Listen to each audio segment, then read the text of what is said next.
and welcome back to my channel, where I'm going to cover the additional customization options for the Ranger class that were introduced with Xanathar's Guide to Everything.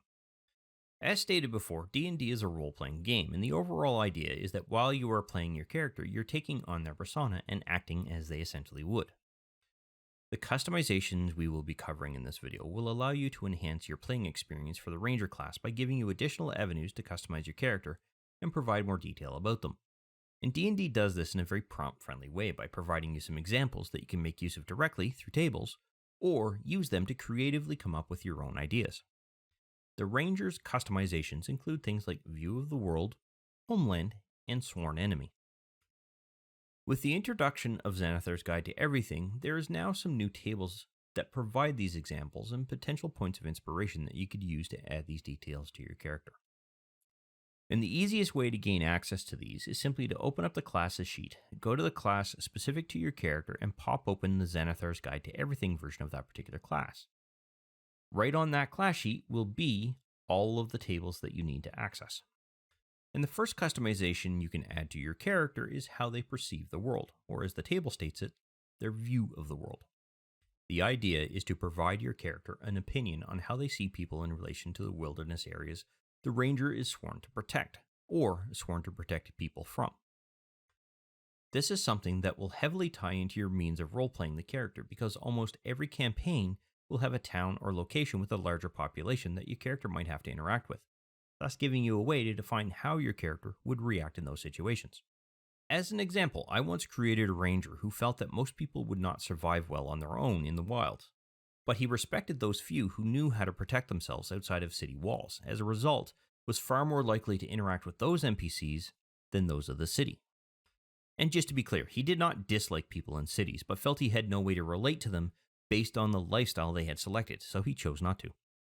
How you portray your character's views will be something you'll want to think on, as it will be a bit tricky to roleplay in some cases. And in relation to this particular table, you can choose these options directly or as a basis for inspiration of your own ideas, but either way it's worth creating something like this, as it can be quite fun to play and kind of constrain your character into that kind of definition of how they see those particular individuals that live behind city walls or those who live out in the wilds. And this would partially tie into your character's ideals in some way, shape, or form, but either the ideals or the notes section on your character's notes tab would work perfectly fine for the information that you're going to set here. Now, the next customization is where your character came from and how they came to be someone who does well in the wilderness and thrives in it. This relates directly to your character's backstory and can be used to add a bit of history for your character's past that you can then draw on when warranted. It can be useful in social situations or to relate to someone who's dealing with issues that your character might have already gone through and learned from. They can share that bit of wisdom, if you will, to any NPC that they're interacting with. So you can see here, the level of detail you put here can be quite important and allow you, as a player, to be able to take your character's experience and apply that to those situations. I have, however, seen characters who had nothing more than a I was born in blah and then moved to the wilderness area near blah and raised there, to characters who had full-page descriptions of their homeland and background, yet both thoroughly enjoyed the campaigns they were involved in. So it really does come down to how much detail you yourself want to go through and put into it.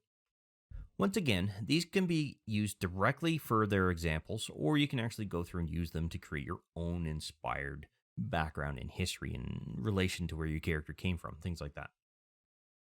But the best place for any information associated with this is going to be in the notes field, because a lot of this information is going to be strictly around your history, and there really isn't any other defined field for that. So the notes is the perfect spot for that. The final customization ties directly to the favorite enemy feature of a Ranger and gives you the means to describe why the creature you chose is your favorite or sworn enemy. It's another avenue you can use to flesh out your character's backstory and can even be directly related to your character's origins or choice of taking the Ranger profession. But at the same time, it provides you nearly infinite reasons to explain why there's this level of dislike between your character and the type of creature you chose for your favorite enemy or sworn enemy. The table options provide a good basis, and they can be used directly, but I highly recommend that if you do choose to use these at all, use them primarily for inspiration to add more details as to why your character has sworn this type of creature as their enemy, or even create your own story entirely from scratch. the more detail here that you can put in, the greater the involvement into your character you're going to get, and therefore the more enjoyment you're going to get out of the campaign that may happen to interact with a lot of those kinds of creatures. The logic here is that a DM can directly use this information in their campaigns and place the odd encounter to keep your character interested that would directly link your character to the backstory you created, or even use this as a route to a custom campaign for your character depending on what the DM wants to do. It also makes sense to place this information in your character's notes section because, again, it is not directly related to any of these particular things, although it could theoretically be part of your character's personality, but it shouldn't necessarily define your character's personality. So I argue the note section is perfect for something like this. So to make use of this information, there are a couple of ways that you can do this. You can actually roll to have the system choose a random sort of creature or encounter or whatever for any of these particular tables. Doesn't really much matter. And then you simply drag and drop that into place. Or if you just want to read through them and choose one, you can still just drag and drop directly from this field into there. I generally recommend my players, when they go through and actually want to make use of these, is to look at each one, figure out what is the closest to what they actually want to use as a basis, and then flesh out an entirely inspired concept from that. I find that those players get a little bit more enjoyment out of their character because of that. But that does bring us to our conclusion, and the Ranger has always been my favorite of class types. I can't explain why. Maybe it's because of these kinds of situations that allow you to directly explain specific feature selections or not, I don't know.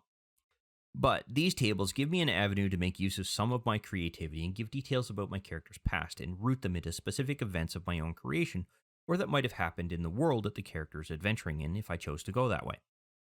As a result, I've thoroughly enjoyed this class more than I have any other class, and I highly recommend at least looking at these options and providing even a basic description to help the DM out, and give them some options for their own campaigns.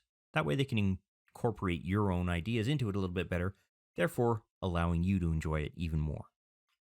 But that does bring us to the end of this particular video, and I want to thank you for watching, and I look forward to seeing you in the next video. I wish to thank you for taking the time to watch this particular video. I hope you found it informative and useful to familiarizing yourself with Fantasy Grounds in general, and that you had fun in the process. If you found the video useful and you liked the content of the particular video, go ahead and click that like button to let me know. And if you have any questions specific to the topic covered by this particular video, or just have some comments in general, please feel free to post something in the comments section, and I will do my best to respond to any questions that are asked. Additionally, I do release content quite regularly, and it's generally specific to Fantasy Grounds or 5th edition Dungeons & Dragons at this time. So if you'd like to be notified when new videos come out, go ahead and subscribe and click the notification bell to ensure that notification is sent to you when I release a new video.